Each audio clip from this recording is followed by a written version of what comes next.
This is the story of how, after I slapped my husband's mistress, he broke my leg and locked me in a storage room.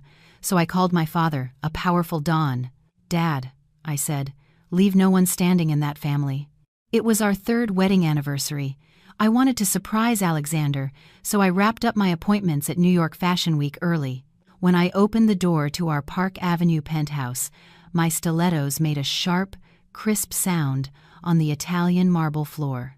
In the living room, a woman's stockings and lingerie were scattered everywhere. The trail led up to the 2nd floor, to our bedroom. My heart began to pound, and my palms grew cold and sweaty. But foolishly, I still held on to a sliver of hope. Maybe the housekeeper was just cleaning. That hope shattered the moment I heard familiar moans coming from the room.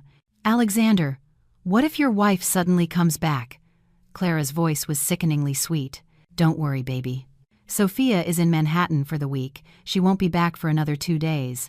Alexander's breathless response was filled with a passion I had never heard from him.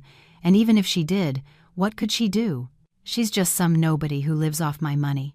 I stood outside the door, trembling from head to toe. Clara, my best friend from college, was sleeping with my husband in my own bed. My last 3 years, which I had dedicated entirely to that family, were reduced to nothing by Alexander, who painted me as a mere parasite. My patience snapped. I threw the door open with all my might. The horrifying sight of 2 pale, entangled bodies slapped me across the face. "Sophia." Alexander scrambled off Clara.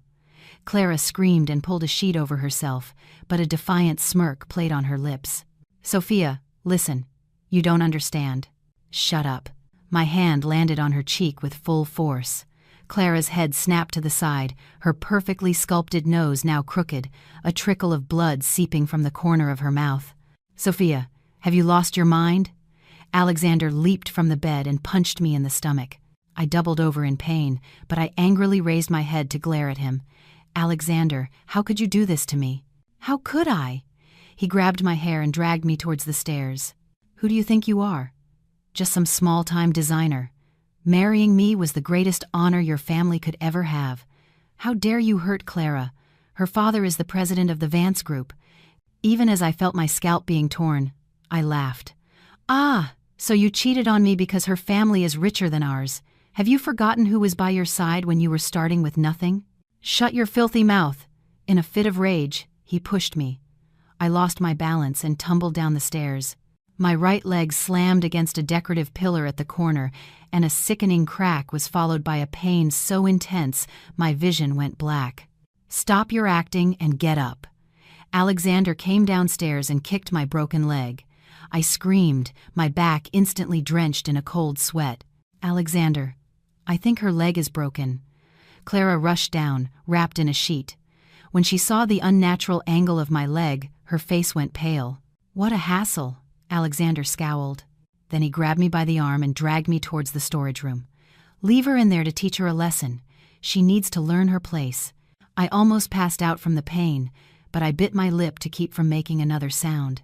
As I was thrown into the damp, dark storage room, I heard Alexander tell the housekeeper, "No one gives her any food for the next 24 hours. Let her think." The heavy steel door slammed shut, and darkness consumed everything. I huddled in a corner, my right leg swollen beyond recognition. The pain made me lose all track of time. How long had it been?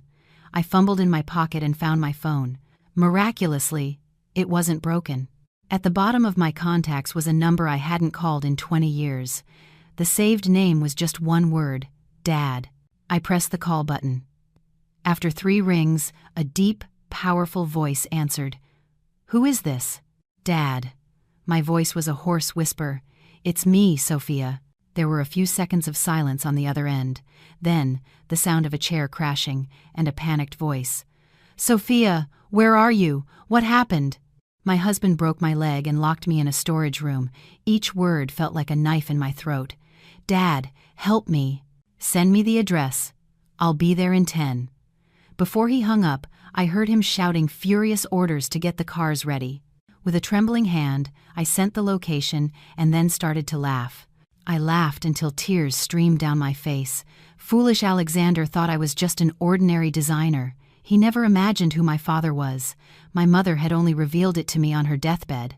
My father was Don Vincent Moretti, the head of the Commission, a powerful syndicate that controlled not just New York, but much of the East Coast's underworld. My mother, wanting no part of that world for me, had left him and raised me alone. I, respecting her wishes, had sworn to live a life free from my family's shadow. I hadn't even told my father about my wedding. What good was all that nobility now? Not even 10 minutes had passed when I heard hurried footsteps and the sounds of a struggle upstairs. Then, the storage room door was kicked open in a single blow. In the blinding light, a large man in a black suit approached quickly. "Miss Sophia, my name is Lucas. The Don sent me to get you." He knelt, examined my leg, and his face changed. Sons of bitches. As Lucas gently lifted me, I saw 2 unconscious bodyguards near the door. They were Alexander's men, posted to guard me. At the top of the stairs, Alexander and Clara were on their knees, held by other men in black suits. Their faces were masks of terror. "Sophia, who are they? What are you doing?" Alexander screamed as he struggled. Leaning weakly on Lucas's shoulder, I gave him a bloody smile. "Let me introduce you. This is my father's right-hand man. And as for who my father is, you'll find out soon enough, Alexander." As Lucas carried me towards a limousine parked outside, I heard Clara's hysterical cry. "Impossible.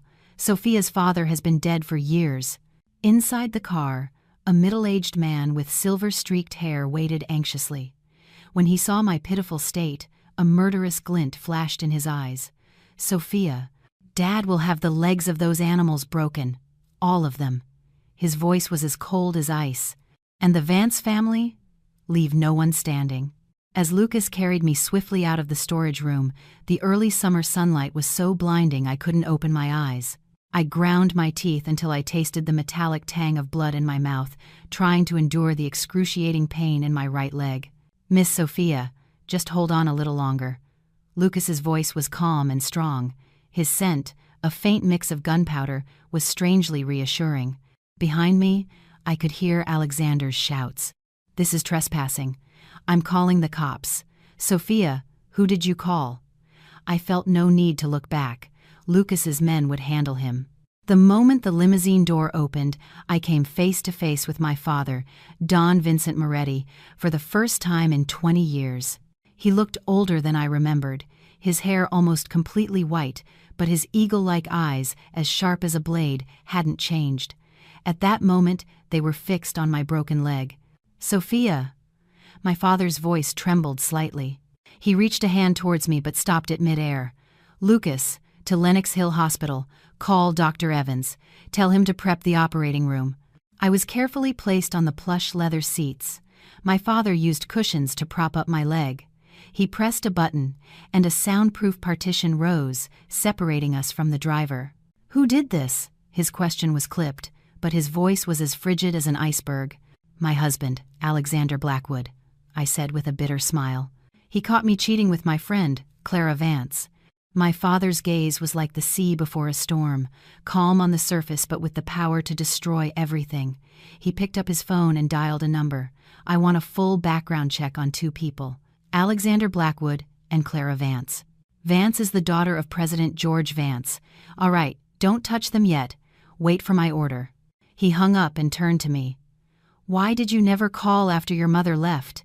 I never stopped looking for you." "Mom didn't want me involved in the syndicate," I answered softly. "I went to Parsons School of Design. I got a job at a prestigious firm. I thought I could live a normal life." A muscle twitched in my father's cheek. "And so you married an animal who breaks your leg?" I couldn't answer. Outside the window, the city skyline blurred past, as fleeting as my 3 years of foolish marriage. At the VIP entrance of Lenox Hill, several doctors were waiting for us. Dr. Evans, the best orthopedic surgeon on the East Coast, personally pushed my gurney into the elevator. My father held my hand the entire time, right up to the doors of the operating room. His hand was rough but warm. The surgery was a success. When I opened my eyes, I was in a hospital room that looked like a suite at a 5-star hotel. My right leg was elevated in a cast. Outside the window was a breathtaking view of the city at night. My father was sitting on the sofa by the bed, reading documents under a lamplight. His profile looked particularly cold and hard.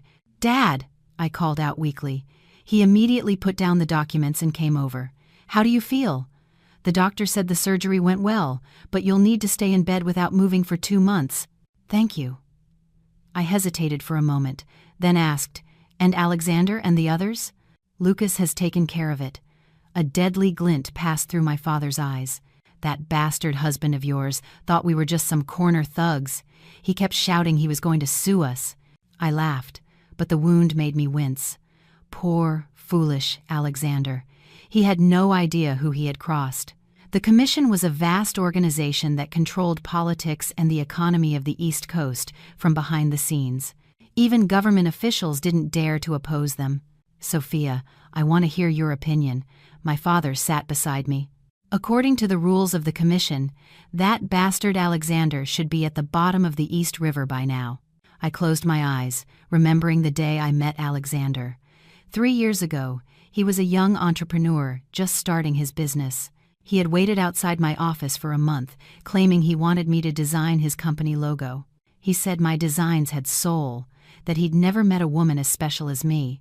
I want him to experience a pain worse than death. When I opened my eyes again, a cold voice came from my lips. The Blackwood family, on the surface, is a construction giant, but behind the scenes, they built their fortune on loan sharking and illegal evictions. I want to see Alexander watch everything crumble before his eyes until he has nothing left, just like he did to me. A smile of satisfaction appeared on my father's face. He pulled a folder from his jacket. Perfect timing. "My men just discovered the Blackwoods are betting everything on the bid for the new Hudson Yards real estate development. The bid documents are full of inflated numbers." He flipped through the pages and pointed to one. "And the funniest part, your dear husband diverted $5 million from the company's funds to launder at a casino in Atlantic City, and he hasn't covered the hole yet." I took the documents, my heart starting to pound. With this evidence alone, I could send Alexander to prison. I could crash the Blackwood construction stock. "Dad, I need time," I said, taking a deep breath. "I'll pretend I've forgiven him. I'll go back to his house and gather more evidence." "It's too dangerous," my father frowned. "Please." I took his hand. "I want to destroy him with my own hands." After a long silence, my father finally nodded. "All right, but Lucas will stay by your side, 24/7." He pressed a buzzer, summoning Lucas, who was waiting outside. "From now on, my life belongs to Miss Sophia." Lucas knelt and handed me a special phone. "Miss Sophia, this has my direct line and the Dawn's emergency contacts. In any danger, press this red button and we'll be there in 3 minutes." I took the phone. Its weight felt like the key to a new life. At that moment, Alexander appeared at my door, his face a mask of terror. His suit was wrinkled, and he had deep dark circles under his eyes. He had clearly been sleepless for days. "Sophia." His voice trembled. He was holding a small bouquet of carnations. "I didn't know your father was Don Vincent Moretti." "Really?" I composed my face into a tired but forgiving smile. "I was wrong too, Alexander. I shouldn't have hurt Clara." Alexander rushed to the bed as if he had found a life raft. "Sophia, you forgive me? I was out of my mind. Clara seduced me. I'll never do it again, I promise." Seeing his clumsy act, I felt like throwing up the soup I had just eaten, but the show had to go on. "Dad already gave you a good lesson. Let's forget about it," I said calmly. "When I get out of the hospital, we'll start over, okay?" Alexander, overcome with joy, nodded repeatedly. He had no idea that as he held my hand with his deceitful fingers, a hidden camera in the room was recording his every expression. On the day of my discharge, my father sent a Mercedes to take me to the Blackwood house. The scene was so grand it made the local news. Alexander turned pale when he saw Lucas himself pushing my wheelchair into the house. "If Miss Sophia gets so much as a scratch," Lucas whispered in Alexander's ear, in a voice just loud enough for me to hear, "the Don said he'll have you fed alive to street dogs." Alexander began to tremble so violently he nearly wet his pants. Returning to the place I had called home made me nauseous, especially the bed in our room. Even though Alexander had changed the sheets, I could still picture him rolling around in there with Clara. "Sophia, you rest. I have something to take care of at the office." Alexander handed me a glass of water and tried to leave quickly. "Okay, come back soon." I smiled as I watched him leave, then immediately poured the water into a flower vase. Lucas stood guard outside the door. I opened my laptop and started to work. As Alexander's wife, I knew the passwords to all his devices. Accessing his cloud account, I quickly found what I was looking for. Hotel reservations from the past 6 months, bank transfers, and even some videos that were hard to watch. Scum. I smiled coldly as I saved the evidence. Just then, a new message popped up on the screen. "Clara, that bitch actually believed me. I'll wait for you at our usual spot. I miss you so much, baby." I stared at the screen and laughed out loud. "Alexander, you couldn't even last 3 days. Fine, that will make my revenge all the sweeter." I picked up the special phone and called my father. "Dad, I think we can start quietly buying up some shares in Blackwood Construction." "Yes," silently, without anyone knowing. After the call, I looked at the sunlight outside the window. I used to believe love was everything. I had willingly dimmed my own light to be Alexander's shadow. But now, that innocent Sophia was shattered, just like the bone in her leg. From now on, I would make everyone understand clearly the price of messing with the daughter of the head of the commission. "Miss Sophia, are you sure about this?" Lucas asked, standing by the door of the walk-in closet, his brow furrowed. I was adjusting my earrings in front of the full-length mirror. The woman in the reflection wore a deep red gown, her red lips as vivid as blood. The cast on her right leg was gone, replaced by a finely crafted metal brace that peeked out from the slit in her dress. "Of course." I turned to Lucas. "The Blackwoods are having their anniversary party. How could I, the hostess, be absent?" Lucas opened his mouth to say something but closed it. For 2 weeks, since my return, I had outwardly reconciled with Alexander. But behind the scenes, through my father's connections, I had acquired 3% of Blackwood Construction's shares and contacted 2 smaller shareholders willing to sell. The phone vibrated. A message from my father. "Matthew Reed has arrived in New York. He will attend the party tonight as a guest, bringing what you need." A corner of my mouth turned up. Matthew Reed, the son of an old friend of my father's and a financial genius trained on Wall Street. He was the man in charge of the commission's legal investments. With his help, my plan would take flight. "Miss Sophia, the car's ready." Lucas handed me a silver USB drive. "The video you requested has been processed." I slipped the USB drive into my clutch. The cool metal glinted under the lights, just like my mood at that moment. The anniversary party for the founding of Blackwood Construction, which was also our wedding anniversary, was held at the Plaza Hotel. The moment I entered the ballroom on Alexander's arm, hundreds of eyes turned to me. Curiosity, surprise, and mostly a morbid anticipation, as if I were a circus act. After all, the gossip that a tycoon's daughter-in-law had caught her husband cheating with her best friend had spread like wildfire through high society. "Sophia, you look stunning tonight," Alexander whispered in my ear. His warm breath on my neck made me sick. I suppressed my disgust and smiled sweetly. "It's an important night. I can't embarrass you." Alexander breathed a sigh of relief. The sweet, understanding attitude I had shown him for the past 2 weeks, and even the fact that I had convinced my father to forgive him, had surely convinced him I had forgotten everything. What a fool. My in-laws approached, their faces plastered with forced smiles. After discovering my true identity, this social climbing couple's attitude had done a 180. "My dear, is your leg feeling better? Alexander has been so childish. We are so grateful for your understanding," my father-in-law said, rubbing his hands. I responded with a smile and scanned the room. I immediately spotted Clara standing by a pyramid of champagne glasses. She wore a white lace dress that made her look like a cheap wedding cake. She was giving me a look full of resentment. "I'm just going to see an old friend." I released Alexander's arm and, leaning on my cane, made my way to Clara. Her face paled, and she instinctively took a step back. "Clara, long time no see." My voice was neither too loud nor too soft, just enough for the few people around to hear. "White suits you. You look just like that ghost you played in the college play." A few people around us couldn't help but chuckle. Clara's face went from white to crimson. "Sophia, don't be so arrogant. Alexander is only with you because he's afraid of your father." "Shh." I placed a finger on her lips. "On such an important day, let's not say things that will ruin the mood." I leaned close to her ear and whispered in a voice only she could hear, "There's a fun show later. Try to keep your composure." Before she could respond, I turned elegantly and came face to face with Matthew Reed, who had just arrived. He wore a perfectly tailored navy blue suit, and his eyes behind his gold-rimmed glasses were as sharp as an eagle's. "Miss Moretti, I've heard so much about you." He gently kissed the back of my hand. "The Dawn is very proud of you." "Mr. Reed," I smiled. "After the party, do you have time to talk?" "It would be an honor." We exchanged a silent promise and parted ways. The party began, and my father-in-law went on stage to boast about Blackwood Construction's achievements, not mentioning the $5 million hole in their funds.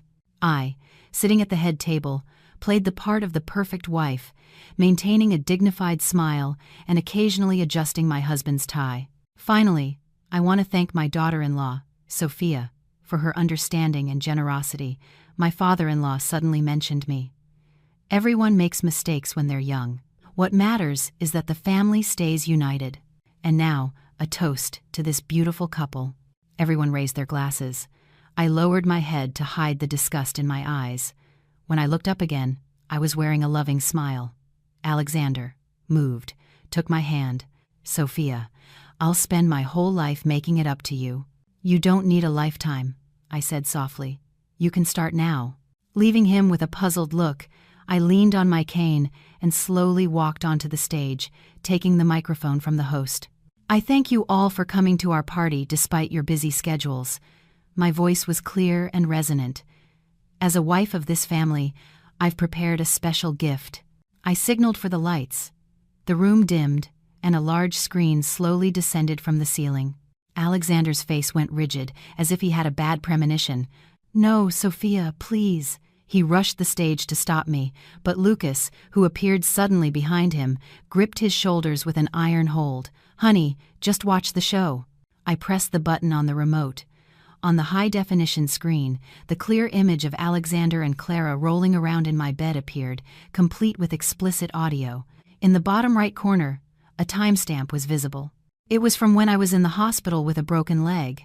They couldn't even last 3 days. The room erupted. Clara screamed and ran for the exit but was blocked by bodyguards. My father-in-law was livid, and my mother-in-law fainted. And that's just the beginning. I switched the screen. Bank statements and footage from casino security cameras appeared. My husband embezzled $5 million from company funds to gamble in Atlantic City. Because of this, the Hudson Yards project has stalled, leaving hundreds of families displaced and on the streets. Finally, I played a recording of a phone call between Alexander and a thug hired for the evictions. "I don't care if someone dies. Just clear that place out by tomorrow." A deafening silence fell over the room. I walked towards Alexander, who was now a crumpled mess, with each step. "In our 3 years of marriage, I brought you 7 major projects, and my designs won awards that raised Blackwood Construction stock by 30%. My voice was soft but as sharp as a knife. And in return, you gave me betrayal, violence, and humiliation." Alexander's legs gave out, and he collapsed to his knees. "Sophia, I was wrong, but you forgive me, right?" I suddenly raised my voice, facing the stunned guests. "Because I am a wife who loves you so much." The room filled with whispers again. My father-in-law, as if finding a lifeline, rushed on stage and snatched the microphone from me. "A misunderstanding. It's all a misunderstanding. As you can see, my daughter-in-law has already forgiven Alexander. And now, please enjoy the party." I elegantly stepped off the stage and, passing through a forest of complex gazes, made my way to the corner where Matthew was. He offered me a glass of champagne, his eyes behind his glasses glinting with admiration. A masterful performance. "It's just the beginning." I took a sip of champagne. "Did you bring the documents?" Matthew pulled a folder from his briefcase. "The complete ownership structure of Blackwood Construction and the real financial statements for the last 3 years. Much more interesting than the public reports." I opened the file. My eyes widened. Blackwood Construction's real debt was more than 3 times what was declared, and huge sums of money had disappeared through shell companies. This is enough for a short sell. More than enough, Matthew smiled. I've already contacted 3 specialized funds. They're just waiting for your signal. The party continued in a surreal atmosphere. Alexander followed me like a stray dog, constantly apologizing. I maintained a dignified smile the whole time, looking like a forgiving wife to her unfaithful husband. My dear, about the board of directors, my father-in-law pulled me aside, wiping cold sweat from his forehead. Don't worry, Dad. I held his arm affectionately. I've already told my father to stop buying up Blackwood Construction shares. We're family, right? My father-in-law breathed a sigh of relief. He had no idea that through an offshore company, I already owned 5% of Blackwood shares, and with the 8% promised to me by 2 small shareholders, I was now the 4th largest shareholder. At the end of the party, Matthew drove me home. Lucas sat in the passenger seat, never letting his guard down. Next week, Blackwood Construction's stock will plummet, Matthew analyzed. With the scandal you exposed tonight and the help of our funds, they'll hit their maximum drop for at least 3 consecutive days. Good, I said, watching the city lights flash by. When they hit bottom, we'll buy everything up. As the car stopped in front of the townhouse, Matthew suddenly asked, Have you really forgiven him? I smiled and pointed to my right leg, which still needed the brace. Mr. Reed, do you believe in turning the other cheek? No. Funny? Neither do I. Inside the townhouse, Alexander was kneeling in the living room, crying like a child. Looking down at him, I found the situation utterly ridiculous. This was the man I once loved, this coward, this spineless, pathetic creature. Sophia, I was wrong. I was really wrong, he sobbed, clutching my leg, smearing my expensive dress with snot and tears. I gently patted his head, like one does with a dog. Alexander, let's start over. He raised his head, a glimmer of hope in his eyes. But, I continued, I want to see your sincerity. I heard Clara's father is also bidding for the new North District development. Alexander immediately understood my intention. Tomorrow.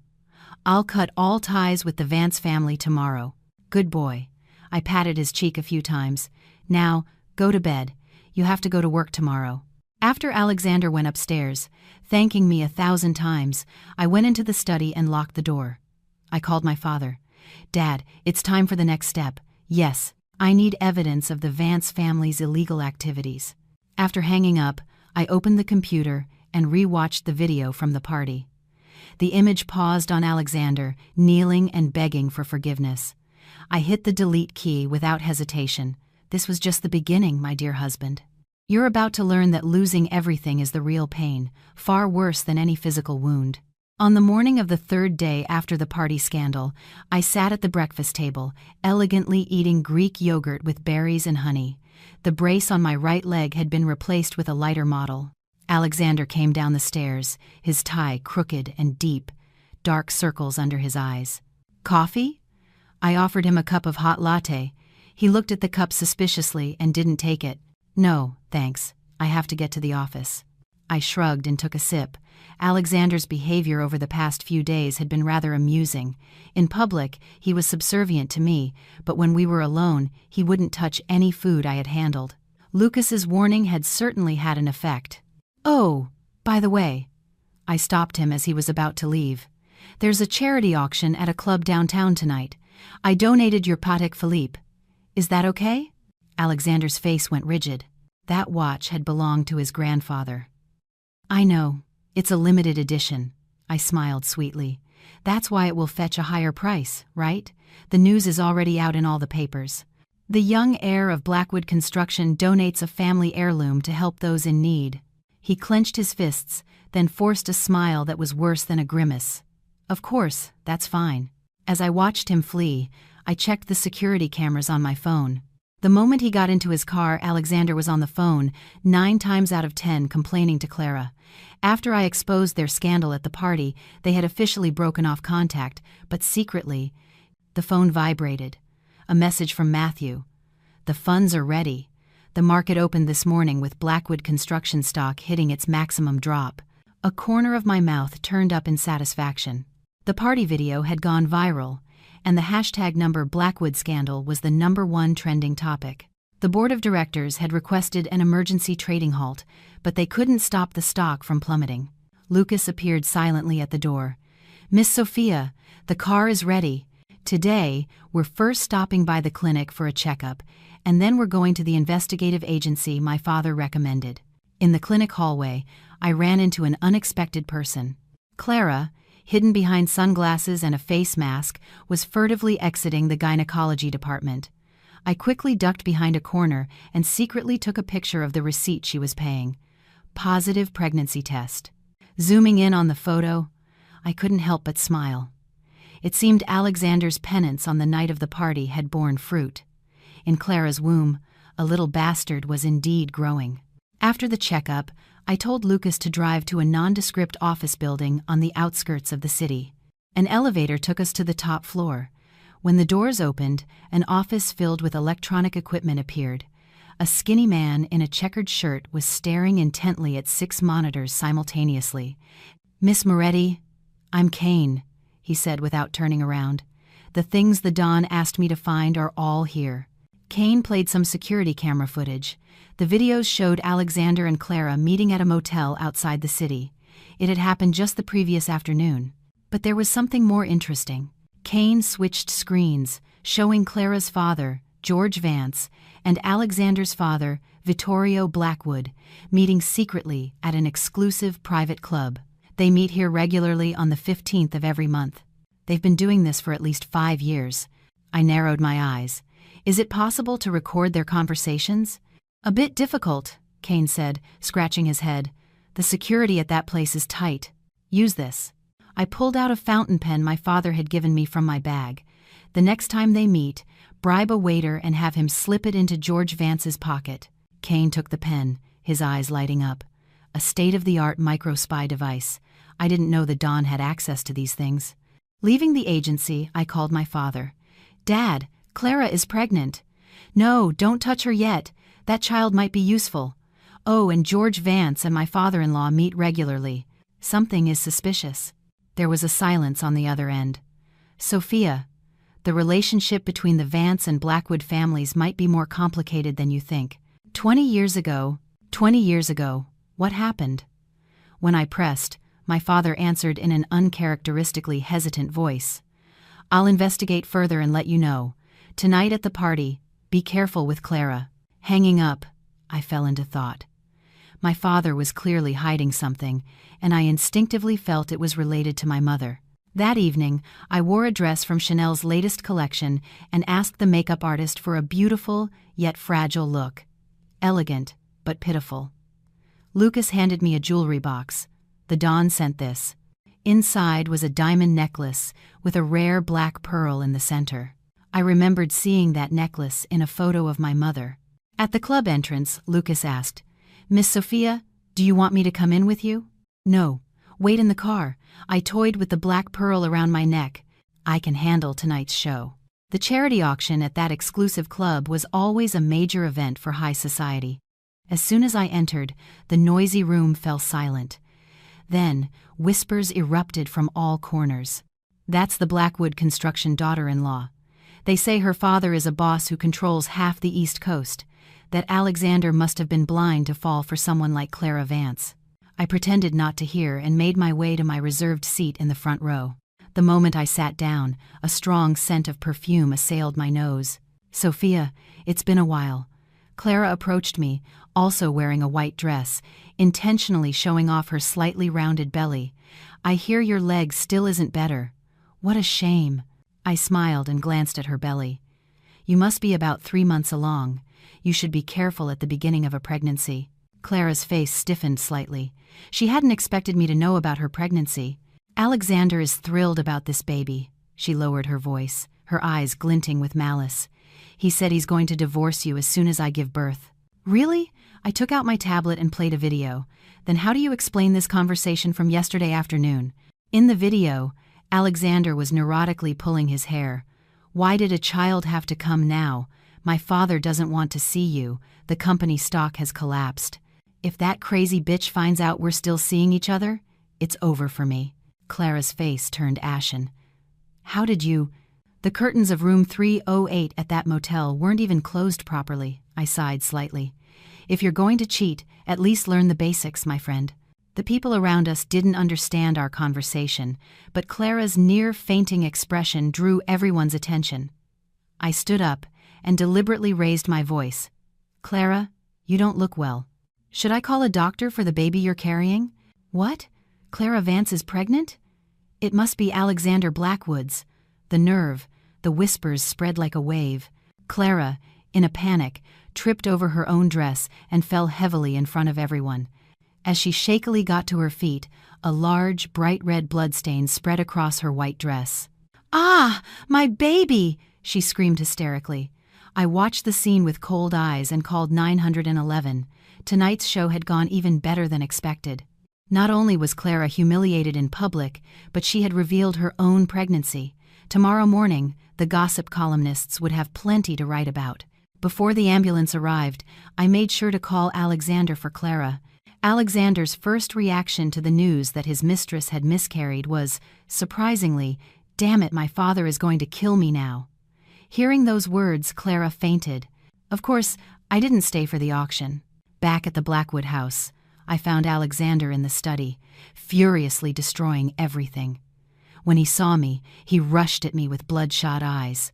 "What did you do to her?" I blinked innocently. "Everyone saw it. She fell on her own. By the way, your words at that motel were truly touching." Alexander froze, as if struck by lightning. "You spied on me." "That doesn't matter," I said, sitting down elegantly.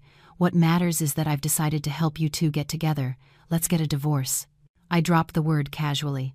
"I'm tired of this sham marriage." A flash of greed lit up Alexander's eyes, quickly replaced by suspicion. "On what terms?" "For old time's sake, I'll only take what's mine." I opened a document I had prepared. "This house will be mine, and you will give me 5% of the company's shares." "In your dreams," Alexander stood up. "Do you know this house is worth $10 million, and the shares? Don't even think about it." I sighed and pulled a small stack of photos from a drawer. "Then these photos will be in every newspaper tomorrow morning." The pictures showed Alexander not only with Clara, but with at least 3 other women. The most damning was a photo of him gambling at the Atlantic City casino with members of a local syndicate. You... Alexander's face turned gray. "You have 3 days. Think it over." I put the photos away. "Oh, by the way, even though Clara lost the baby, your father will be pleased. He despises the Vance family." "No." Alexander suddenly raised his head. "How did you know my father hates the Vances?" "Just a guess," I smiled. "Otherwise, why would he forbid you from seeing her?" Alexander looked at me with suspicion, then stormed out, slamming the door. I immediately called the investigator.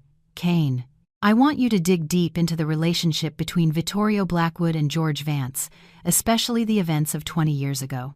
After the call, I opened my computer to review my day's winnings. According to Clara's medical records, not only had she miscarried, but the shock had damaged her uterus, making future pregnancies difficult. An unexpected bonus. The phone vibrated, an audio file from my father. I put on my earphones. I heard George Vance's angry voice. "Vittorio, have you forgotten what happened 20 years ago? If I hadn't disposed of that body for you..." The recording cut off abruptly, but the content was shocking enough. Vittorio was my father-in-law's name. The word body sent a chill down my spine. Then a message from my father arrived. "Sophia, come see me tomorrow. There are things I need to tell you." I stared at the phone screen, my heart pounding. What happened 20 years ago? Whose body was it? Was it related to my mother's sudden death? Outside, a bolt of lightning split the night sky. My reflection in the window was pale and cold. In my eyes, the fire of revenge burned brightly. "Alexander, did you think the divorce was the end?" "No. It was just the signal for the next act of my vengeance to begin." My father's estate was nestled in the heart of a dense Hudson Valley forest. In front of the gate, surrounded by high walls, stood 2 bodyguards in black suits. Throughout the entire drive with Lucas, I kept thinking about that recording. Disposed of the body. Those words were stuck in my mind like thorns. Miss Sophia, we're here, Lucas reminded me softly. I took a deep breath and opened the door. My father was pruning his old olive trees in the garden. Each of his movements was precise and measured, exuding a quiet strength. He didn't look like a man his age. Sophia. He stopped and motioned for me to follow him inside. My leg was better now. I could walk without a cane. I followed him into his study. The air was thick with the scent of tobacco and old leather. The study was exactly as I remembered it. Even the Celadon ceramic vase, my mother's favorite, was in its place. My father took a yellowed envelope from a safe, his expression serious. 20 years ago, when your mother left me, she was already pregnant with you. I know, I nodded. But you don't know why she left. My father took out a faded photograph and pushed it in front of me. Look at this man. In the photo, a young Vittorio Blackwood was posing in front of a construction site with an unknown man. They were holding champagne glasses, and behind them was a banner that read, Blackwood Construction Site Inauguration. The unknown man had his arm around my father-in-law, smiling broadly. Who is this man? I frowned. George Vance's brother, Claudio Vance. My father's voice was as cold as ice, and he was also the man who killed your mother. I dug my nails into my palm without realizing it. What exactly happened back then? Vittorio Blackwood and the Vances were collaborating on a redevelopment project using illegal evictions. During one of those, someone died. Claudio Vance killed a protester by beating him. My father produced another document. Your mother photographed the evidence and wanted to report them. The document contained several blurry photos. Claudio Vance was holding an iron pipe, and on the ground lay a resident, covered in blood. The date on the photo was 1 week before my mother's death. Claudio Vance found out and went to her apartment. My father's voice trembled slightly. When I arrived, it was too late. I stared at the photo, my vision blurring.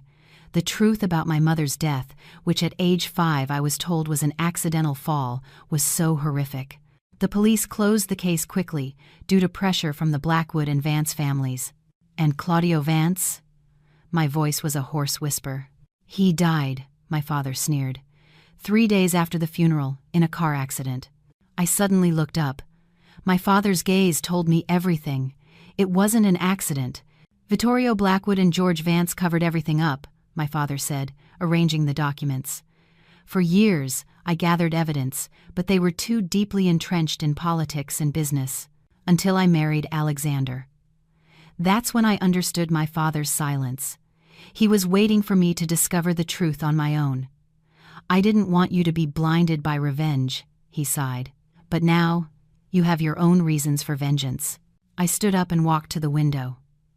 The pine forest swayed in the wind like the whisper of countless suffering souls. My mother, so gentle, who had taught me how to draw, had died so cruelly. Dad, they will pay in blood. I turned around, my voice strangely calm. Not just Alexander, but the entire Blackwood and Vance families. A glint of satisfaction flashed in my father's eyes. Do you have a plan? First, we need to turn them against each other.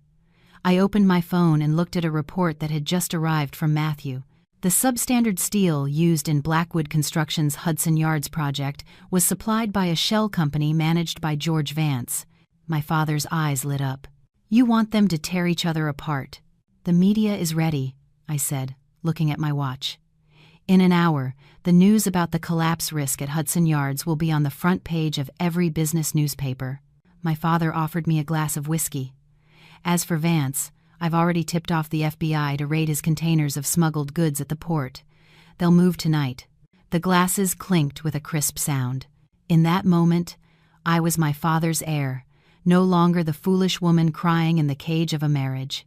Leaving the estate, Lucas handed me an envelope. Miss Sophia, these are internal documents from Blackwood Construction that Kane found. As I flipped through the confidential documents, I smiled unknowingly. Alexander's embezzlement was worse than I thought. Not only had he lost at gambling, but he had also forged the board of directors' minutes to secretly mortgage the company's main assets. Lucas, we're not going back to the townhouse. Take me to the Blackwood Construction headquarters. I had suddenly changed my mind. It was time to pay my dear husband a visit. In the boardroom on the top floor of Blackwood Construction headquarters, an emergency board meeting was underway. Through a secretary infiltrated by my father, I was receiving real-time updates.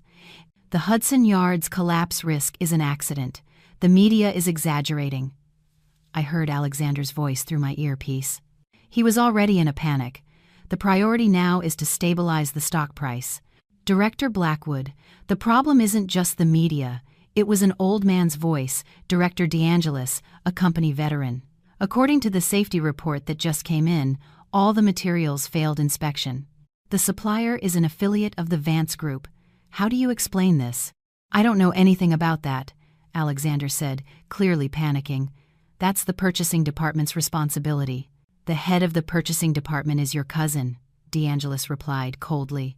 The board demands a full inspection, including the destination of the $5 million you spent. I heard the sound of a cup shattering and Alexander's shouts. I turned off the earpiece and cheerfully rode the building's elevator to the top floor.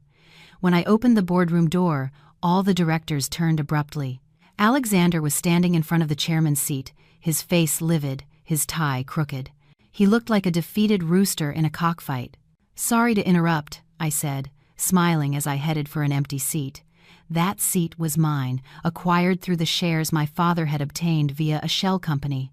As a shareholder, I want to know what measures you plan to take for the Hudson Yards project. Alexander's eyes looked like they would pop out of their sockets.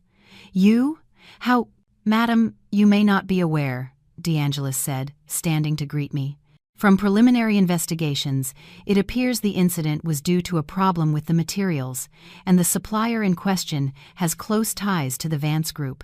"Oh, what a coincidence," I said, feigning surprise. "My father just received information that the FBI is raiding the Vance Group's smuggling warehouse tonight." The boardroom erupted. Directors whispered, and some pulled out their phones to make calls. Alexander's face turned gray. He knew better than anyone about the dirty dealings between Blackwood Construction and the Vance Group. "Gentlemen," I raised my voice, "I propose we establish an independent investigation committee to thoroughly review all transactions between our company and the Vance Group. Furthermore, given Director Alexander Blackwood's current unstable state, I request his duties be temporarily suspended." "You fucking bitch!" Alexander lunged to grab me, but his bodyguards held him back. "Calm down, honey," I said calmly. "It's for your own good. Imagine if your gambling debts in Atlantic City went public, or the documents where you mortgaged company assets." Alexander gasped for air like a strangled chicken. Only then did he seem to understand that the cards I held were not just evidence of his infidelity. The board approved my motion by a huge majority. Leaving the building, the sky was as red as blood, like the fate of this city about to be overturned. The phone vibrated. A message from Matthew: short sell successful. 60% drop in Blackwood stock. Acquired 11% of outstanding shares. Immediately followed by a message from my father: FBI operation successful. George Vance, taken in for questioning. I took a deep breath and got into the car. Lucas handed me a cup of hot tea. "Miss Sophia, shall we return to the townhouse?" "No." I didn't finish my sentence before I noticed a black SUV in the rearview mirror. It had been following us since we left the company. "Lucas, we're being followed." Lucas's gaze hardened. He pressed a button on his earpiece. "Team 2, checkpoint, black Range Rover, license plate Romeo Golf Hotel 134. Check it." Not a minute passed before the reply came. "Plate is fake. But the face captured inside is the head of security for Blackwood Construction, Alexander's man." I narrowed my eyes. When a fox is cornered, ditch them and head for the safe house. Lucas made a sharp turn, and the car entered a narrow alley. The SUV followed us. The two cars engaged in a silent chase through the sunset traffic of New York City.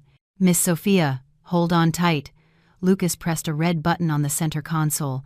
A large amount of smoke billowed from the back of the car. Taking advantage of the pursuer's obscured vision, Lucas made several sharp turns and drove into the underground parking of a mall. We switched to another prepared vehicle and exited quietly through the rear. I saw the SUV still circling the parking lot entrance. "Alexander is starting to suspect you."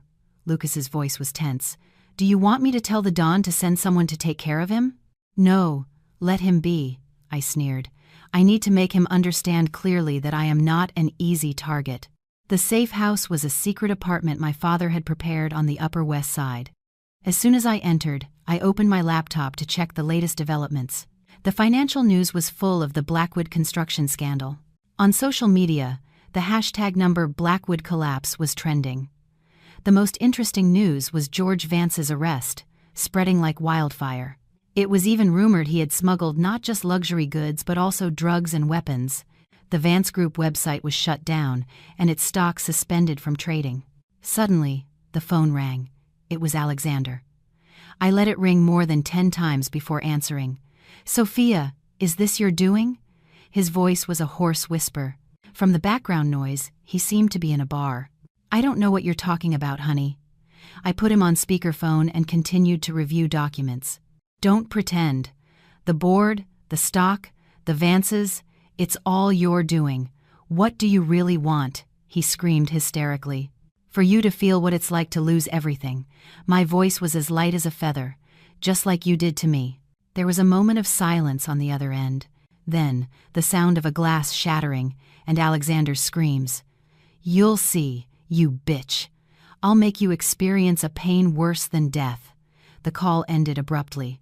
I shook my head and called Matthew.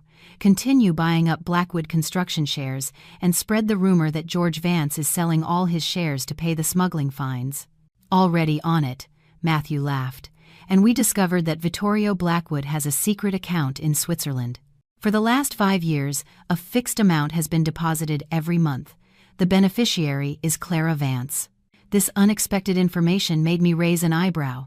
My father-in-law was sending money to Clara every month. Why? Find out the reason for the transfers, and let's prepare the next plan. We need to deliver a very big gift to Vittorio Blackwood's birthday party. After hanging up, I went to the window. The night was as black as ink, but in the distance, the lights of the Blackwood construction building still shone. By sunrise, however, the owner of that building might change. "Alexander, did you think breaking my leg was the end?" "No. I'm going to break the spine of your entire family." The night before Vittorio Blackwood's 70th birthday, I was in my walk-in closet, trying on a dress in front of the mirror. A champagne-colored gown that beautifully highlighted my waist. The scar on my right leg was barely visible. Lucas knocked and entered, holding a velvet jewelry box. "The Don sent this. He said it would go well with your dress tomorrow." Inside was a diamond necklace. In the center, a rare red diamond emitted a blood-red light. I recognized that jewel. It had been my mother's favorite when she was alive. "Where is Dad?" I touched the red diamond. It was cold as ice. "He's waiting for you in the study. Mr. Reed is there as well." I put on a dressing gown and walked barefoot to the study. When I opened the door, Dad and Matthew were talking over an architectural plan. Matthew was in an impeccable suit, his eyes behind his gold-rimmed glasses as sharp as an eagle's. When I entered, he nodded slightly. "Miss Moretti." "Sophia, come look at this," Dad called me over. The real plan for Blackwood Construction's Hudson Yards complex doesn't show the luxurious residential complex that was advertised, but a dense cluster of small apartments. The building density exceeds regulations, and the green space has been halved. Vittorio Blackwood deceived the city. Matthew pointed to a stamp in the corner of the plan. "This is the final version, and work has already begun. If this goes public, the entire project will get a demolition order. Blackwood Construction will suffer a loss of at least $1 billion, I continued the thought. My father handed me a USB drive. "Tomorrow's birthday gift is ready, and there's something even more fun." I plugged the USB into the computer. A bank statement appeared on the screen, from my father-in-law's Swiss account. Over $5 million had been transferred to Clara Vance every month, regularly, for the past 3 years. The reason was always listed as support, but the last transaction was for medical expenses. The date was the exact day of Clara's miscarriage. My father-in-law knew about Clara's pregnancy, I frowned. Matthew opened another file. That's not all. From Clara's medical records, it turns out that during the period of conception, Alexander was on a business trip in Africa. The dates don't match. My eyes widened. Then that child. "The most interesting part," Matthew said, adjusting his glasses, is that Vittorio Blackwood, despite knowing all this, helped Clara hide the truth. My father sneered. The relationship between Vittorio and Clara may not be as simple as father-in-law and daughter-in-law. This information made me sick. The Blackwood family was even filthier than I had imagined. Tomorrow at the birthday party, all the media will be there. I closed the laptop. It's time to give the Blackwood family a very big gift. The next day at noon, the Blackwood villa was decorated for a party, and luxury cars arrived one after another. I entered the hall on Alexander's arm, playing the role of a loving couple. Since his suspension, Alexander had become as docile as a stray dog. He couldn't even look me in the eye. "My dear, you've arrived." My father-in-law greeted me, his face beaming. His gaze briefly landed on the red diamond necklace around my neck, and his expression stiffened slightly. "This necklace was my mother's," I smiled sweetly. "I see you remember it, Dad." My father-in-law tried to remain calm and escorted us to the head table. High-ranking government officials and bank directors were there. I noticed Clara was also present. She wore a simple white dress and sat in a corner, her belly flat and her face pale. When she felt my gaze, she lowered her head and started fiddling with a napkin. The party began, and the host announced the time for speeches. My father-in-law went on stage with a beaming face to boast about Blackwood Construction's achievements, not saying a word about the recent scandals. There was applause, as if the stock market crash and the construction site disaster of a few days ago had never happened. Finally, I want to thank my daughter-in-law, Sophia, for her understanding and generosity. My father-in-law raised his glass. There was another round of applause. I stood up elegantly and walked towards the stage. Alexander desperately tried to grab my dress from under the table, but I gently sidestepped him. "Dad, you were magnificent." I took the microphone. "As a daughter-in-law of this family, I've prepared a special birthday gift," I signaled to Matthew. As he fiddled with his laptop, the hall's screen slowly descended. My father-in-law's face went rigid, as if he had a bad premonition. "First, let's look at the real plan for Blackwood Construction's Hudson Yards complex." I pressed the button on the remote, and a murmur spread through the hall. The real plan was completely different from what was advertised.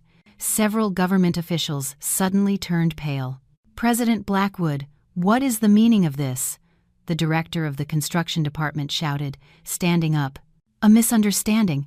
It's all a misunderstanding." My father-in-law rushed the stage to snatch the microphone, but I quickly dodged him and moved to the next screen. And now, the bank statements from President Vittorio Blackwood's Swiss account. For the last 3 years, he has transferred over $5 million per month to Miss Clara Vance. With the clear bank records projected on the screen, a deafening silence fell over the hall. Clara screamed and ran for the exit, but was blocked by bodyguards. Finally, my voice suddenly turned sharp. "Miss Clara Vance's pregnancy certificate.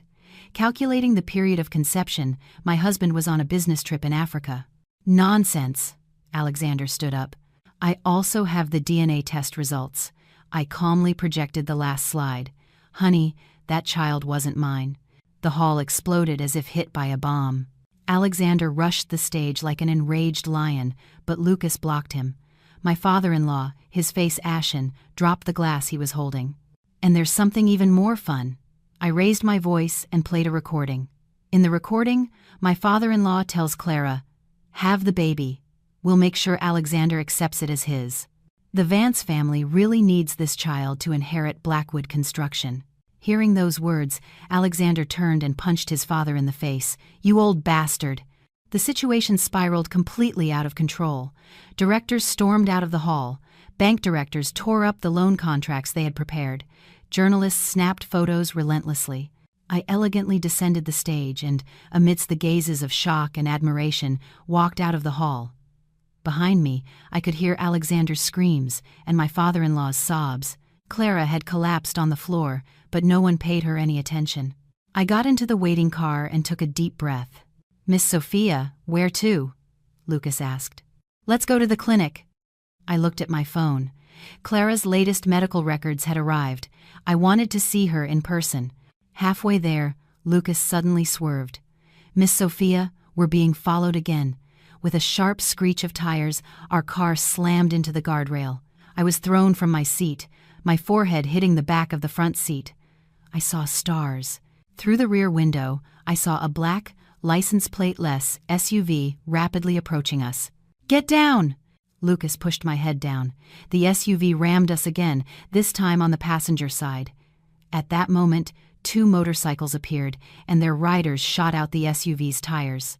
The SUV lost control, spun several times, and crashed into the guardrail. The Don's men. Lucas reversed and sped away from the scene. "Are you okay?" I held the lump on my forehead and smiled coldly. Alexander is really getting desperate. Back at the safe house, I immediately called my father. "Dad, Alexander sent his men." "No, I'm fine. I got away." After the call, I checked the security cameras. As expected, at the Blackwood Villa, Alexander and Clara were fighting furiously. "It's all your fault! Now that bitch has won, we're finished!" Alexander screamed. Clara sneered. "That's not what your father said when we were in bed together. You Blackwoods are all the same." "Shut up!" Alexander put his hands around her neck. "I'll kill you." Clara struggled and, with a fruit knife she grabbed from a table, slashed Alexander's face. He screamed and let her go. Clara seized the opportunity to flee the room. I turned off the cameras, lost in thought. The dogfight was more interesting than I had expected. At that moment, Matthew called. "Miss Moretti, the results of the emergency board meeting just came in. Alexander has been officially fired, and Vittorio Blackwood has been hospitalized with a heart attack. The stock has hit another maximum drop." Matthew chuckled slightly. "We now own 18% of the shares. With the support of a few small shareholders, that's enough to launch a hostile takeover bid." "Not enough yet." I went to the window. The night was dark as ink. "I want to see Blackwood Construction completely collapse." After the call, I opened the safe and took out a long hidden document. It was a copy of my mother's diary. It detailed the entire process of how my mother discovered evidence of the Blackwood and Vance families' crimes. The date on the last page was the day before she died. "Mom, soon. None of them will escape." The next morning, Lucas knocked urgently on the door. "Miss Sophia, there's a problem. Alexander and Clara are missing. The villa has been ransacked." I stood up abruptly. Around 3 a.m. The guard was knocked out, and the camera recordings were erased. Lucas handed me a tablet, but a camera in an alley caught them getting into a silver van. In the blurry footage, Alexander and Clara could be seen being dragged into a van by men in black. They didn't seem to be going willingly. "They're not our men," I frowned. "Check the license plate." "Fake!" Lucas shook his head. But the van headed towards the port. I immediately called my father, but a strange man's voice answered. "Miss Moretti, if you want to see your father and your husband again, come to warehouse number 3 at the port. Alone. If not..." The phone went dead. I could hear Alexander's terrified screams in the background. At the abandoned warehouse by the pier, the sea breeze carried the smell of salt. I stood in the darkness, toying with the small pistol hidden in my sleeve. The cool metal calmed me slightly. Lucas and 6 bodyguards were scattered around, ready to move. "Miss Sophia, reconnaissance is complete," I heard Lucas's voice in my earpiece. 2 men at the front door, 2 at the back. 4 in total. Unknown faces. They don't look like local criminals. "Where's Dad?" Confirmed with the thermal camera. 4 people inside. 2 standing, 2 seated. One of the seated figures has a build similar to the Don's. I took a deep breath and pressed my earpiece. Execute the plan. After 5 minutes, from the back door of the warehouse, I heard faint thuds and the sound of something falling. I took the opportunity to approach the front door and deliberately stepped on a piece of glass. "Who's there?" I heard a suspicious voice from inside. "I'm Sophia Moretti. You told me to come alone." I raised my voice. With a screech, the iron door opened and a gun was pointed at my forehead. The man holding the gun was a giant with a menacing look. A scar under his left eye was particularly disturbing. "Search her," he ordered. I meekly raised my hands and let another man pat me down. They took my phone and wallet but didn't find the knife hidden in my underwear or the gun in my sleeve. "Get in." The man with the scar pushed me. The warehouse was dark and damp. A single light bulb hanging in the center was the only source of light. Underneath it, a man in a black trench coat sat with his back to me. Armed goons flanked him. On the floor, Alexander and Clara were huddled, their hands tied behind their backs, mouths gagged. Their faces were covered in blood. There was no sign of my father. "Miss Moretti, I've heard so much about you." The man in the trench coat slowly turned, a face I had never seen. Around 40, with a sharp nose and a long scar crossing his cheek to his neck. "Where is my father?" I asked directly. The man smiled, showing yellow teeth. "Don Vincent will be fine. I called you today to make you a proposal." "What proposal?" "The territories left by the Blackwood and Vance families," he said, skillfully twirling a butterfly knife between his fingers.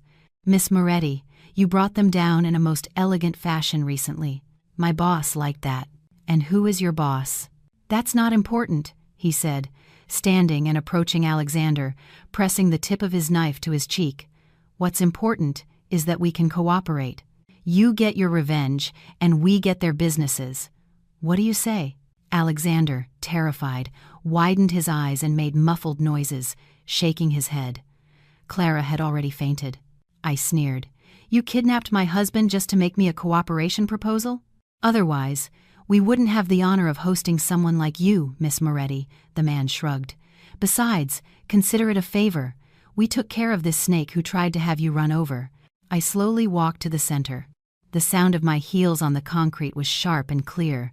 "Let me guess, you're from the rival syndicate, the Wolves, right? I heard you recently lost a lot of business in Asia because of my father." The man's face stiffened slightly, and the knife stopped moving. "Miss Moretti is well informed." "That's not all," I said, stopping 3 meters from him. "I also know about the shipment arriving at this port tonight. By now, an anonymous tip has already reached the FBI." "You bitch!" The enraged man lunged at me with the knife, but at that moment, the warehouse ceiling suddenly exploded, and a dozen smoke grenades fell. A pungent smoke filled the warehouse in an instant. Gunshots, screams, footsteps all mixed in a pandemonium. "Miss Sophia, get down!" I heard Lucas's voice in my earpiece. I dropped to the floor and pulled the gun from my sleeve. In the smoke, the man with the scar passed by me.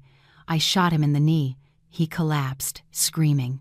5 minutes later, when the smoke cleared, a dozen bodyguards armed to the teeth had control of the situation. The man in the trench coat and his goons were on the floor, and Alexander and Clara were leaning against a corner like dead dogs. "The Don is on his way." Lucas dusted off my clothes. "Are you all right?" "I'm fine." I approached Alexander and violently ripped the gag from his mouth. "Honey, your friends don't seem very reliable." Alexander, between tears and snot, begged, "Sophia, save me. Those animals want to kill me." A pity they didn't succeed. I stood up and told Lucas, "Take them to the precinct. Charges, kidnapping, and attempted murder." "Attempted murder?" Lucas asked, puzzled. I pointed to a camera in a corner of the warehouse. I just recorded their confession. They also admitted to planning yesterday's car accident. Hearing those words, Alexander suddenly screamed, "Sophia, you're a devil! This was all your setup!" Lucas kicked him. I shook my head and called my father. "Dad, it's all taken care of." The Wolves tried to interfere. "Yes, I've already notified the FBI. I'll wait for you." After hanging up, I walked out of the warehouse. The morning sun, just rising on the horizon, gilded the port. In the distance, police sirens were approaching, and from the other direction, my father's cars were arriving. 4 days later, an earthquake shook the financial world of New York. The Moretti Group officially announced the acquisition of Blackwood Construction. As the group's heir, I held a press conference where I exposed Blackwood Construction's long-standing corruption. That same day, the police raided the Vance Group headquarters and arrested George Vance on multiple charges, including smuggling and bribery. My image, answering journalists' questions in front of the Blackwood Construction building, was on the front page of every newspaper. A Chanel suit, my mother's red diamond necklace, and a confident demeanor. An image completely different from the protagonist of a tragedy who, 6 months ago, was locked in a storage room with a broken leg. "Miss Moretti, as the new president, will you keep the current management?" a journalist asked. I smiled. "Of course not. Blackwood Construction needs a complete overhaul, from its leadership to its corporate culture. It said your husband, Alexander Blackwood, is accused of embezzlement and inciting murder. What do you have to say? The law will deliver a fair verdict, I said with a solemn expression. Personally, I feel deep regret and sadness for Mr. Blackwood's actions. After the press conference, Matthew was waiting for me in the boardroom. Miss Moretti, here are the final acquisition documents. They just need your signature. I looked at the documents and suddenly became curious. Mr. Reed, why are you helping me? Is it just because of my father? Matthew adjusted his glasses. At first, yes. But, he hesitated. A rare occurrence for him. I came to admire your courage and intelligence. I smiled and signed the documents. Blackwood Construction, now Moretti Holdings, I entrust to you. I hope it becomes a truly responsible company. Where are you going? Matthew asked. I'm going to visit an old friend, I said, looking at my watch. They arrested Alexander this morning. I need to comfort him. The prison visiting room was cold and silent. Alexander wore an orange jumpsuit, his beard long, his eyes bloodshot. When he saw me, he rushed at the bulletproof glass, but was restrained by a guard. "Sophia, you devil!" he screamed, banging on the glass. I calmly picked up the receiver. Alexander, your charges are embezzlement, fraud, incitement to murder. In total, you'll be in prison for at least 20 years. Oh, by the way, Clara has decided to testify against you. She provided all the evidence proving that you and George Vance planned the murder of the evicted tenants. Alexander's face turned pale. It's a lie. It was all that old man Vance's doing. Of course. I pulled out a recorder and pressed play. In the recording, Alexander clearly says, "Send some guys to teach those protesters a lesson. I don't care if someone dies." "It's fake! That recording is fake!" Alexander screamed. The judge won't think so. And about the baby Clara lost, the DNA test results came back. It wasn't my child. Alexander remained motionless, as if struck by lightning. Then whose was it? Your father's, I finished harshly. Clara confessed it herself. Alexander collapsed onto the chair as if his soul had fled his body. Finally, Blackwood Construction is mine. All the shares in your name and your father's were used to cover the funds you embezzled and to compensate the victims. Leaving the prison, the sun was blinding. Lucas was waiting for me by the car. "Miss Sophia, the Don wants you at the estate. He says he has something important to tell you." All right. I got into the car. In 6 months, from a victim of a failed marriage, I had become the heir of a billion-dollar organization. The joy of revenge was slowly fading, leaving behind a sense of emptiness. "Mom, can you see me? Everyone who hurt you has paid." The phone vibrated. A message from Matthew. New development. George Vance died in prison from a heart attack. The autopsy showed traces of a chronic poison in his system. I looked at the screen and smiled slowly. My father had planned everything.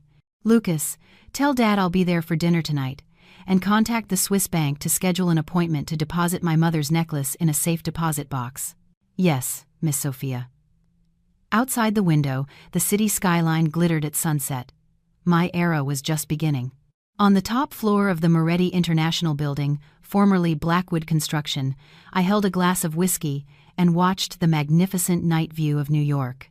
It had been 3 months since Alexander's imprisonment and the company's takeover. I was there almost every night, but it still didn't feel real. "President Moretti, here is today's financial report." Matthew entered and placed a document on my desk. "After resuming the Hudson Yards project, sales are exceeding expectations. Good work, Director Reed." I took a sip of whiskey. Matthew didn't leave but came closer. "You haven't attended any meetings for a week. The board of directors is worried." "What are they worried about? That I'll run off with the money?" I sneered. "They're worried about you." Matthew's voice became unusually gentle. After achieving revenge, many people fall into a sense of emptiness. Only then did I turn to look at him. Matthew wasn't wearing his glasses.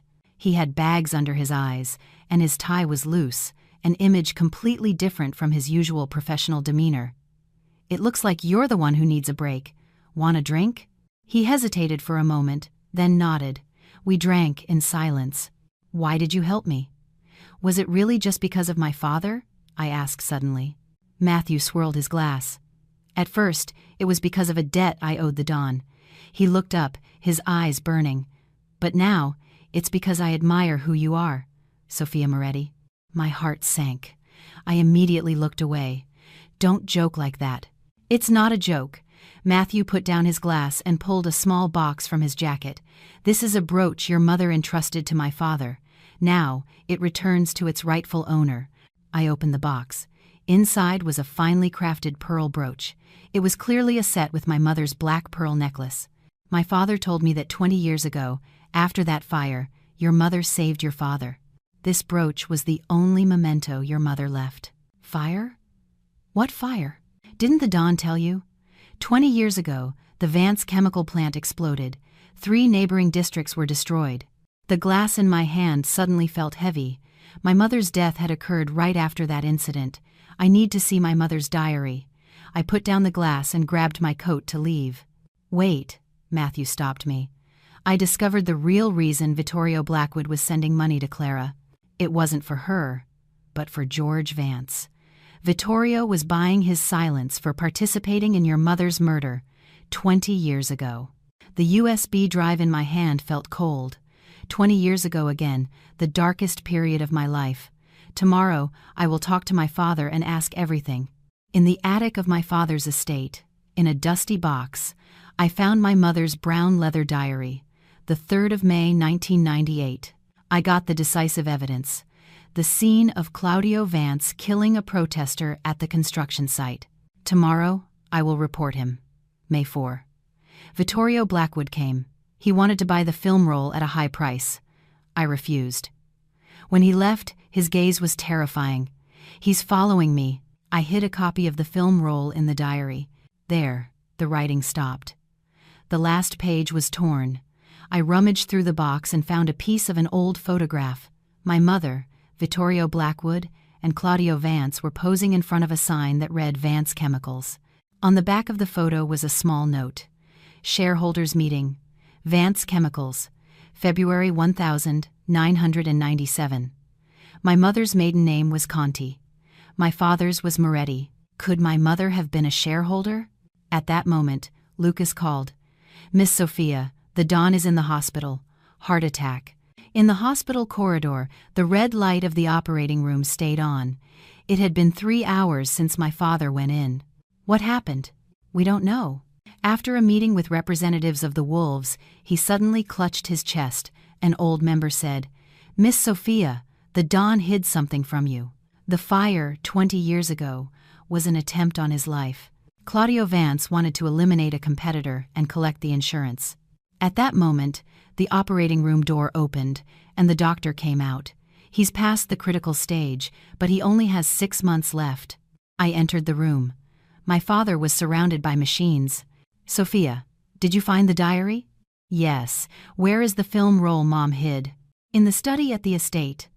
Under the 3rd floor tile. Sophia, the commission is entrusted to you. No, don't think such things. No. Listen. My father gripped my hand tightly.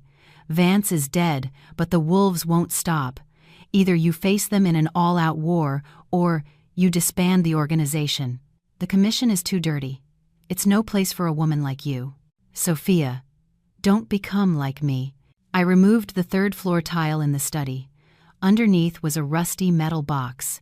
Inside were several film rolls and a letter. My mother's letter. To my dearest Sophia, if you are reading this letter, it means I am no longer in this world. Don't be too sad. This was my choice. Revenge does not bring peace, only justice can. Yours forever, Mom. I fell to the floor, sobbing. At that moment, a message from Matthew arrived. I've discovered something. Your mother didn't die from a fall. She was strangled and then thrown from the roof. The next morning, I gathered the organization's senior members in my office. You all know my father's situation. I want to hear your opinion on the future of the commission. One of the old-timers, Donato, spoke up. According to the rules, Miss Sophia should take over. But right now, with the threat from the Wolves, it's a crisis situation. We need a strong leader. Are you saying I'm not fit? No offense, but the organization is not like a business. I understand. I pressed a button on my desk. Lucas and armed bodyguards entered. You have 3 options. 1. Help me turn the commission into a legitimate security company. 2. Take a severance package and leave. 3. I pulled a folder from the drawer. Surrender to the police. All your dealings are documented here. In the end, most of the old-timers chose retirement.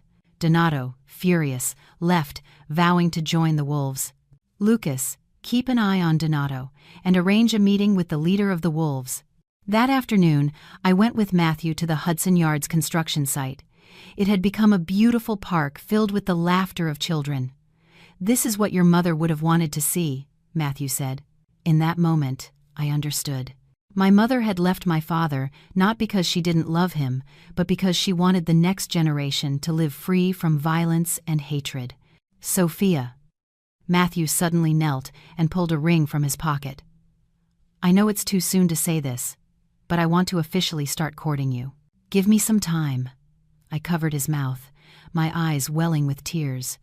"Once I've sorted things out with my father and the commission, I'll wait as long as it takes." He stood up and gently hugged me. A few days later, my father had heart surgery. In the hallway outside the operating room, I played with my mother's black pearl necklace. Fortunately, the surgery was a success. That afternoon, I met Gianni, the leader of the Wolves, at the Pierre Hotel. The commission will be disbanded and turned into a legitimate security company. We will cede a portion of the territories left by the Vance family to you, on one condition: you abandon all illegal businesses. After a tense negotiation, Gianni agreed to the proposal. Returning to the hospital, my father was awake. I showed him my mother's letter and the evidence. He cried, "I as good as killed her." "No, Dad. It's over now." My father pulled a document from under his pillow. "Sign it. The commission is yours now. It was a will leaving me all his assets." The last page contained a clause. If Sophia Moretti marries Matthew Reed, 10% of the shares will be transferred to Matthew Reed. My father laughed for the first time in a long time. "That boy is a good one. Much better than the son-in-law your mother chose for me." A month later, Moretti Security was officially launched. At a press conference, I announced that 10% of the profits from the Hudson Yards project would be donated to charity. "President Moretti, it's rumored your father founded the commission. Is that true?" "Yes. My father once lost his way, but he spent the rest of his life trying to right that wrong. Moretti Security will offer a chance to all who, like him, want a new beginning." After the press conference, Matthew took me to the Central Park at Hudson Yards. "Sophia, I've been thinking for a long time." He knelt and pulled out an old diamond ring. "This ring was my grandmother's. She told me to give it to the person who could end our family's painful history." I thought of my mother's letter. Justice, not revenge. "Yes.